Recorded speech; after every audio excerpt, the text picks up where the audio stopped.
And welcome to episode 6 of something you're never going to want to listen to ever again. Hosted by your friends Sean and Mark. Imagination Appreciation Society. We're going to try a new format. We're going to limit ourselves to 30 minutes. We're going to try to get through 30 questions. Brought to you by some kind of Brontosaurus burger and Barney, who will be played by Mark for now.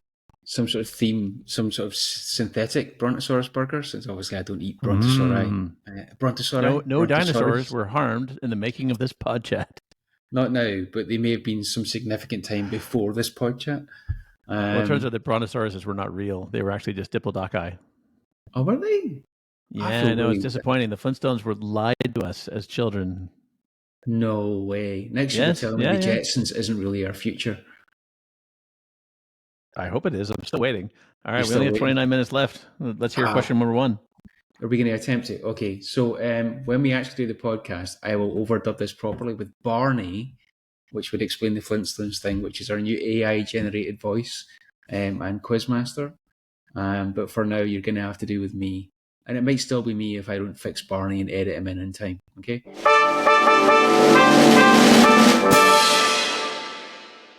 If you could invent a museum for the people of the future to visit, what would it be called and what would it exhibit? It would be the Museum of Stinky Cheeses that are still delicious.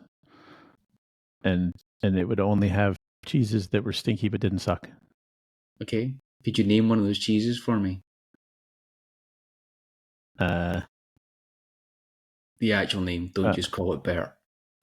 Oh, I was going to be like Hobbit's Foot? Is there a cheese called Hobbit's Foot? I mean, probably. I don't know the name of cheeses. I buy them by look. Cheeses. Do you buy them by look or by smell? Usually by look. Okay. I actually asked Google Gemini, because I've been playing with it, to answer this specific question. Do you want to hear what it said to me? Sure. It said, the Museum of Retrospection. Yeah. What it shows, the museum would document pivotal moments of human history through a critical lens.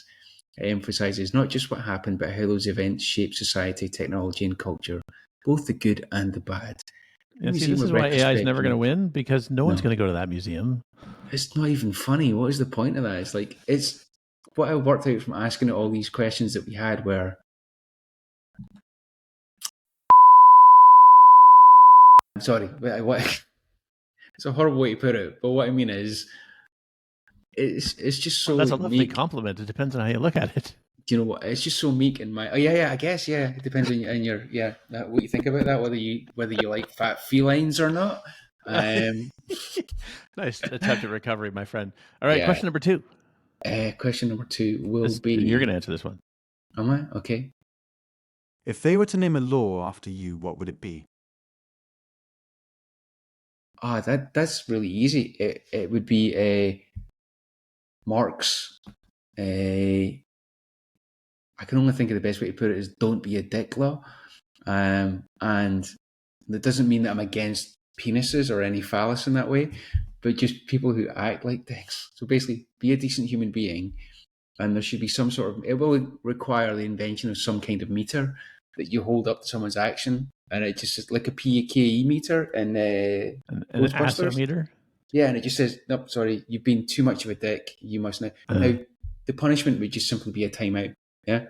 Now that not in the way that timeouts are at the moment. It's sort of 5 to 10 years at Her Majesty's pleasure, but maybe just 5 minutes of listening to some soft rock or something like that. Or maybe 5 to 10 years of giving His Majesty some pleasure. You could do that. I mean, that would be. I don't know if that would be punishment for anyone. It just depends what you like doing. Again, next question. If you were given the power of Midas, what would you have everything you touch turn into? Sean, your answer cannot be rude. I can't wait for the response to this. Come on, Sean. Jelly.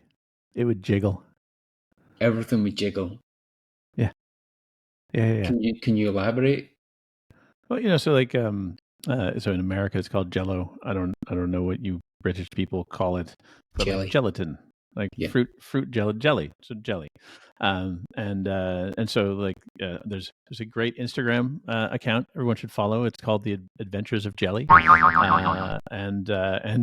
all they do is they find these antique molds, and they cast fruit jelly jello in these molds, and then they put a video on Instagram of it jiggling. It's mesmerizing. I love it. I highly recommend it. I would Jiggle definitely like want to turn jelly. everything into jello. Everything into jello. I can see that. I mean, I think I'm not sure. I'd probably, It would have to be heat resistant jello though, otherwise it would be a mess. let's just say it's indestructible jello. That would be look at the worst Willy Wonka invention ever. You may look at the jello, but you can never consume it because it won't actually let you like penetrate the jello in any kind of way. Did I just use the word penetration and jello in the same Yes, sentence? you I did. did. There we go. And even without thinking about it, my mind goes there. I'm not sure what I'd have everything turn into. I do. I'd have everything that I would touch turn into a musical instrument. Because then I could just pick one up whenever I want. I could just touch things and then I could play. And sometimes I feel the moment I want to play some music and I can't because I can't get my hand on a musical instrument. I think just a riff, pun not intended, but it works. Off of that, what if like everything was a musical instrument, and so like you touched it and it made a different sound tone, right? So like you could figure out like the people and like the fast food containers you needed to play different pieces of music, right? And so maybe they're like families of instruments. So like all humans sound like wind instruments. All trash sounds like percussion. I don't know, but I like this idea that you like touching the world, right? You could play music. I think you can do that, right? We should try and find some videos of people doing that. But basically, everything has energy, yeah? And energy is just vibration, and music is vibration. So you technically should be able to record or make a sound. Wasn't there a guy who made a recording of the universe? He just pointed a telescope at different stars and then made sound out of the pulses that they made. But everything having this was like the conversation we had in the last podcast about the GR Yamanoti line and how every station didn't have a name. It just had a theme tune.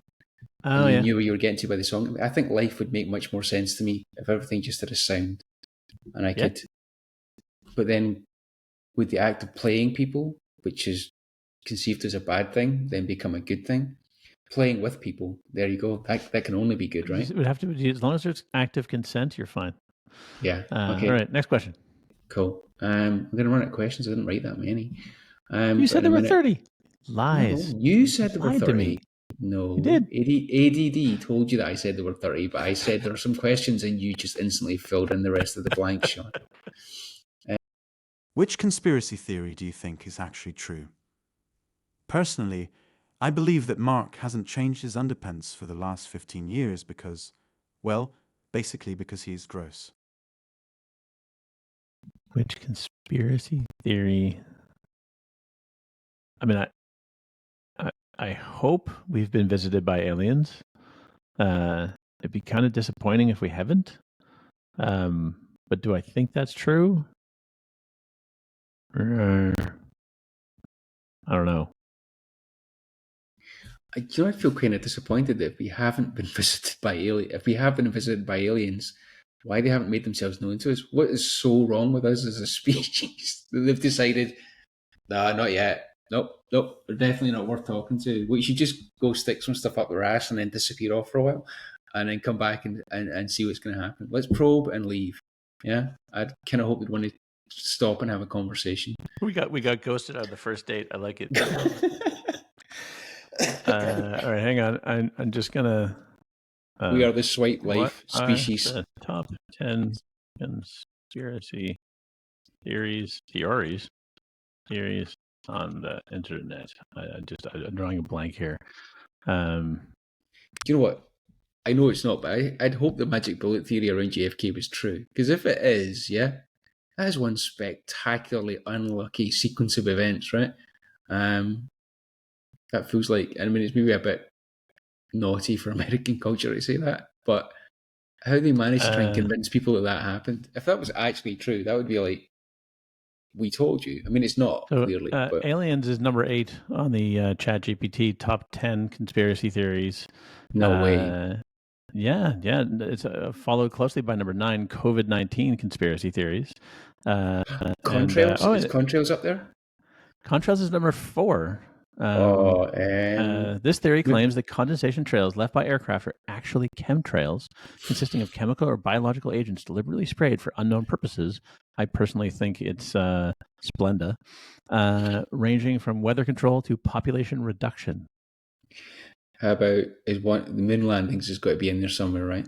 Moon landing is one above chemtrails. Landing at number 3 on our top 10 list is the moon landing hoax. Some people believe that the Apollo moon landing in 1969 was a hoax staged by NASA with the help of other organizations, arguing that the U.S. lacked the technology to send humans to the moon and bring them back safely. Okay. So what were 2 and 1? Number 2, 9/11 was an inside job. Okay. So were actually orchestrated by elements of the United States government to justify the invasion of Middle East countries and restrict domestic civil liberties. That's pretty fucked up. And the number 1, New World Order. This theory suggests that a secretive power elite with a globalist agenda is conspiring to eventually rule the world with an authoritarian world government, which would replace sovereign nation states. While I do think that replacing sovereign nation states is a good idea, replacing it with a secretive, powerful, elite globalist agenda doesn't seem like a good idea. Why is that? The fact that that's number 1, I mean, I think maybe that just goes to the dissatisfaction we have with our current nation states. They can suck an egg. Yeah. Well, you want to replace something bad with something worse. That just feels. I go with the Gene Roddenberry approach. Yeah, what he wrote in Star Trek is the best idea. Just no money, society. You can just generate whatever you want, and people just get on.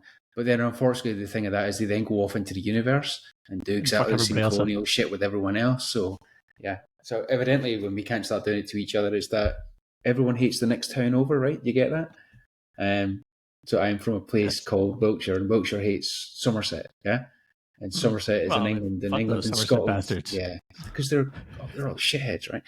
And then Scotland doesn't really get on that well with the English, and then the Brits don't get that on well with the Europeans, but the Europeans don't get on that well with, I don't know, some Americans. Can I tangent for 1 second? Yeah. Look at me, I'm asking if I can tangent. See, I'm improving. Manners make it. Scotland versus the English. Are you familiar with Hadrian's Wall? I am. Is it anywhere near you? No, it's between Scotland and England, and I live almost at the south of England now. Okay. Do you know why it was built? It was the Romans invading England, got to Scotland, and Scotland were being a bit tasty and kept invading England. So the Romans built the wall to stop them doing it. And then they built a wall slightly further up 80 years later called the Antonine Wall. But it didn't last quite as long because the Scots kept invading over that again. And then eventually they went, screw this shit, we're going. These people are just too crazy. And they got down as far as London, and evidently they were about to leave the UK until Boudica insulted Nero's fiddle playing. And that's why they stayed in the UK and refused to leave. And that's why we have London, which is Londinium. Jesus Christ. People's preciousness about their fiddle playing. The number of times I've heard that as a story. That's it. All right. Do you have any more questions for us, Barney? Thanks for asking, Sean. Indeed, I do. If I could guarantee that for the next 10 years you would be indestructible and never die or come to any harm, would die the day after, would you go for it? I don't have any need to be indestructible. I thought, because you mentioned this question when we were talking about doing this format, and my brain was like, maybe that's a good idea. Like, could you solve war? And I'm like, no, somebody would just kidnap me and weaponize me, right? I would just be used to do more war. And people would know I was coming, so they would just ignore me. They're like, well, what is one indestructible human going to do? It didn't seem like it was going to easily fix something. And maybe it shouldn't easily fix. It didn't think it was going to fix anything. And it didn't seem like it would be very fun. Once you get over the fact of hey, I want to jump into the Grand Canyon and see what happens. I think I would get over that pretty quickly. I would rather live longer. Thank you very much, and peacefully and slower. How do you know you'd live longer? Those 10 years Well, I don't. I guess what But it's saying is, can you have 10 guaranteed years? Maybe that's a better way to put the question. Would you rather have 10 guaranteed years of perfect health, no. knowing that you'll die straight after it, or just live life daily? Yeah, no, I'm happy to work on myself on a. God, listen to me. I'm happy to work on myself. I hear that a whole different way. However you want to work on yourself is your own affair, Sean. Yeah, look, I mean, I'm 50 years old, and I think I can make it to 60. And I think even 60 to 70 could be pretty good. 70 to 80, the evidence suggests is still decent. It's the 80 to 90 that right now sucks. But what I'm hoping is 30 years from now, 80 to 90 will suck less.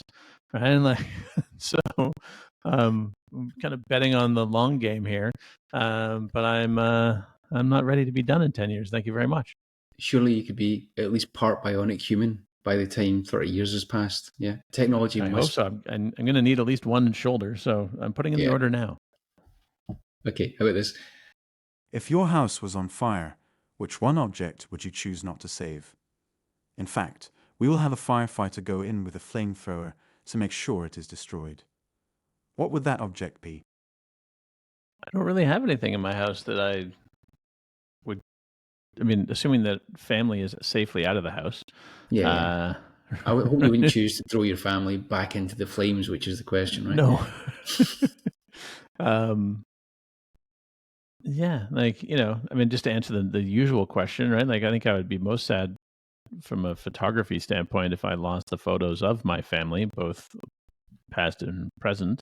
But something that I would like happily see destroyed. Yeah, I can't think of anything. What about you? Oh, dead easy. My wife's mug collection. But I live with a wife. Yeah. We have a cupboard which can't contain all the mugs we have in the house. I like mugs. I like mugs. Yeah. But I'm the only person in this house, yeah, that drinks warm beverages, so that has a need for mugs. Yeah. And we don't have a lot of visitors. And most of those visitors will occasionally drink from. So we have mugs that we keep acquiring that have no purpose beyond just gathering dust. And I know my wife may listen to this because she does from time to time. So I just want to send out a message now. If the house was on fire, your mugs are going back in through the window. The only sad thing about that is if they're ceramic, there's a chance that they may not die. So I need to make sure there's enough hot fuel on the fire to destroy the mugs. What I'm hearing is that I now know what I'm getting you for Christmas. God damn it, no more mugs. I'm sure there's a Mug of the Month club. It'd be better if it's like full of glitter. Yeah, I'm glad this podcast isn't bigger or more people listen to it, and suddenly I'd just be getting mugs from everywhere. So the campaign to buy Mark nothing but mugs for his next 20 birthdays. Yeah, I like this. You put your head away from the microphone when you said, yeah, I like this, so people may not hear that, so you may need to say that mean thing you just said one more time. I like the idea of, please, anybody that's listening to this, send Mark a mug. With love. Send the mug a mug. Yeah. It's going to be a hashtag. A mug holding a mug. There we go. I'm also thinking of some lovely, DALL-E prompts that I can use. You're just going to get a bunch of mug spam. Very angry Scotsman holding mug. Yeah. It's interesting, though, like when I think of when I have lived with other people, there's almost always a thing, right? Like that represented some frustration that I had. And so I think I would have in the past picked that. But currently I just live here by myself with Jasper half the time, and he doesn't actually care about collecting anything. So we're in the clear. Good. Well, I'll ask you that when life evolves beyond that point, where you perhaps choose to cohabit again. And then we'll see what happens with that one. We'll save that question for later. Okay, this is the one I'm hoping you've got a good answer to, because it seems like it's a question made for Sean. Yeah. Which children's toy do you wish was made in adult size? Again, Sean, if you could try and keep it PG-13, that would be awesome. Okay.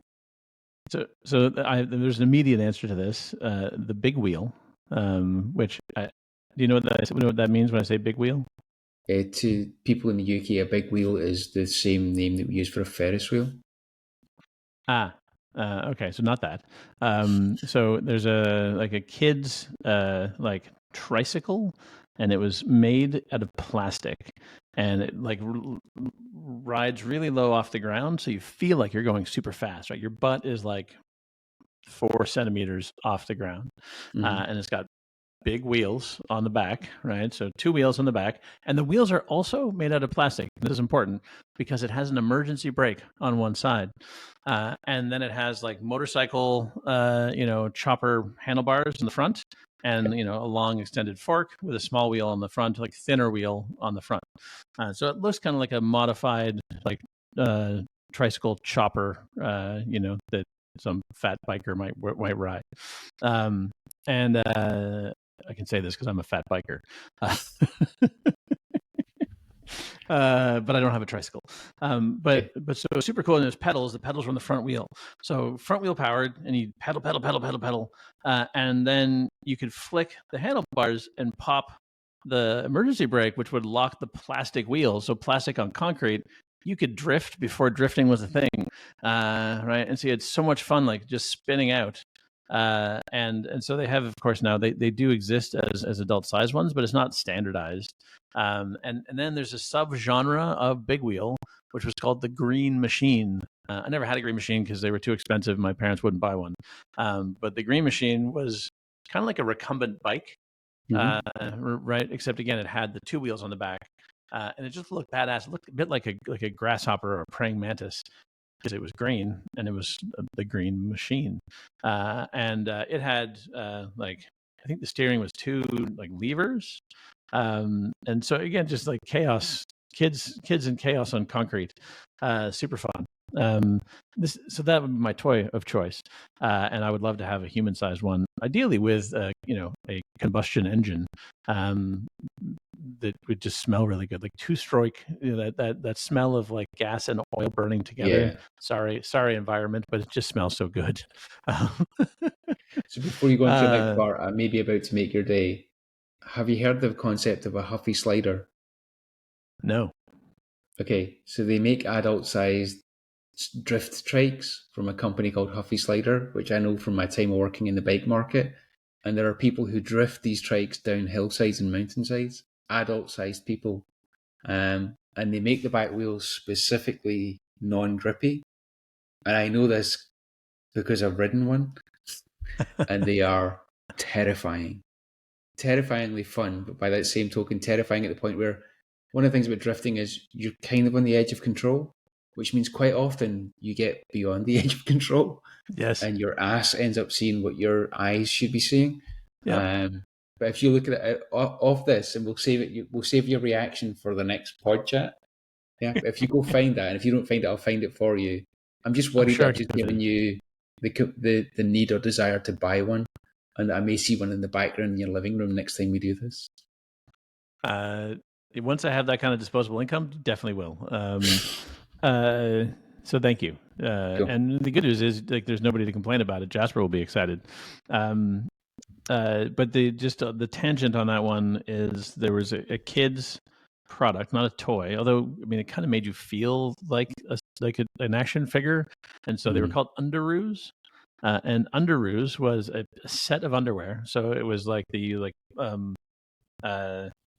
I don't know what the briefs, right? Like the Speedo underwear, right? No, no legs attached, right? Yeah. Banana hammock. And so that you'd be like Superman. So it'd be like blue, and then the elastic would be red, and then you would have like a T-shirt that went with it. Okay. And so you got to wear like, it was like, and you wore it under your clothes. And so you'd be like, I'm Superman, right? And like, I would know I was Superman, but you wouldn't get like heckled by kids at school for wearing like a kid's costume and being a dork, right? But you could still feel badass as Spider-Man, Superman, Wonder Woman. I can remember loving those things when I was a kid. I think I had the Superman ones. And again, this was a limited run, but Target in the US, I partnered with somebody and they did adult size underoos. Sadly, I never got a pair, but I just love the idea of that. Like, so I mentioned to Mark before we started recording, I've been on a binging audiobooks, and they were talking about how if you feel like you're feeling uncertain, if you're not feeling confident, if you just strike a powerful pose, and they use like the Wonder Woman pose, right? Like legs, feet apart, hands on hips, like chest forward, looking like badass motherfucker, and it actually helps you, like it reduces your anxiety, increases your confidence, right? And so like the how you hold your body actually changes our like chemistry, which I think is super cool. But I imagine like as a kid, like with Superman, Wonder Woman, like underoos on, it could have been a similar thing, right? Like I felt more badass because I knew I was Superman, right? Even if nobody else knew or I was afraid of telling anybody else. Do you know what? I can completely agree with that, in that the same feeling and I keep going back to the Scotsman thing, but every Scotsman has is when you put a kilt on, and you dress as someone would use the phrase true Scotsman dress, you stand differently, mainly for reasons of comfort. But you walk differently and you feel supremely confident. It's very, even though it's a less covering garment, you feel much more, your shoulders are far more pinned back. And so I think, I can see the point in that one. All right, it's time for closing thoughts with Is it Mike. time for closing thoughts? I don't know. Do I have many thoughts to close one? I could do a quick fire question. Here we go. Let me try this one. You are elected Emperor of the Internet for a week. You have the power to make one ridiculous rule that everyone must follow. What would that rule be? So I think this is the theme. So I work on a company working on a video game that's a society simulation, where you can create different societies and you can like build your own society with your own rules, laws, government, etc. And the example I use for the society that I would want to create would be Sean's Unicorn Society, where all negative speech is banned. And so you actually, and we're looking to implement this kind of control in the game. So like, like a lot of games have online moderated chat. And so usually it's for, you don't say like things like fuck, shit, dick, the fun things to say. Also the mean things that people say, which I won't repeat, because they're just not nice. But I was like, imagine that you wanted to create a society and you kind of like the opposite of 1984, and you wanted good, right? Yeah, you wanted to have just positive things, and so like it's like no, like if you tried, right, you would be punished, but you'd be punished with like hugs, right? Because just like you're having a bad day, you're trying to lash out, you just need a hug, and so like some rule, right, that would basically like increase the kindness. I don't know exactly what the rule would be or what I would want to enforce, but that's the idea behind it. Because I think most things could be solved with more hugs. I can see with the more hugs thing. I think mine would be far more glib. That one of two things: you should either try and sneak the word "fart" into every conversation at least once. Those who fail to do it should be farted upon. And at least once a day, you should try and answer a question with the lyrics from a song, and see exactly how far you can get through that song before the person realizes what you're doing. And the person who manages to get the furthest through a song wins the day. And I'm not sure what they'd get for winning. Perhaps an adult-sized sliding big trike, big wheel trike would be the prize of the day. But you don't get to own it; you just get to have it for a day and then give it to someone else. Well, I think that all sounds fantastic. Except my closing thought for the day is that all that sounds great, except for the competition part, because competition is not healthy, Mark. We can all have big wheels. And that's my closing thought for our session today.